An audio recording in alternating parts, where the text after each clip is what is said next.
welcome back to Diggers TV. I'm Eric White and talking about spark plug gap. Gap in your spark plugs, pretty easy to do. Just need a little tool, and each kind of application is going to have a different gap. So you need to know what number you're looking for. You can internet search it, look it up in books, find out what your gap measurement should be. But let's take a look at what spark plug gap is to begin with.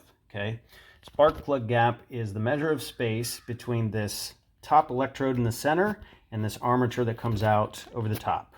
All right, so that is going to be measured in this case thousandths of an inch, and this is probably the most common. You'll see these on the parts counter at any auto parts store. You can also find yourselves a set of feeler gauges, which is a really good tool to have.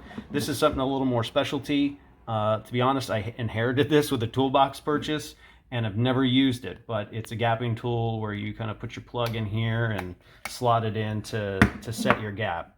So I haven't even bothered to use that. Honestly, I've always used these little coins or spark plug gaps. They got a little hole here. It's not to attach to your keychain, which you could if you just wanted to be cool like that, but it's an opener. It'll say on here it's an actual gap opener. You can kind of slide this in and help pry open your gap if you need to open it. But in this engine, my gap is 30 thousandths is what I'm running. So you'll see on here the indicator is dot, and it might be hard to see in the video, but trying to get the light just right. Dot 020 is where it starts, and I'm aiming for this dot 030 right here. So you can just slide this in. I like to kind of start where it's light and move over, and you can see this one is actually 35. All right, that's number one. I'll go here to number 3, and again, same deal. I start and I just kind of slide over, work it in, 35. What did I say? They were all 30? I think they're 35 actually. Can't even remember what I put in here. Again, so just start, slide all the way over till it starts to get a little tight, and right there, 35. So, you know, they should all be the same. If you find one that's closed or open too much, that can cause some problems, because if your gap is too small, your spark is not going to generate the kind of heat. It'll jump the electrode real easy and not give you kind of the surface area of that spark to ignite your fuel mixture. If your gap's too big, you got to remember electricity likes to take the path of least resistance.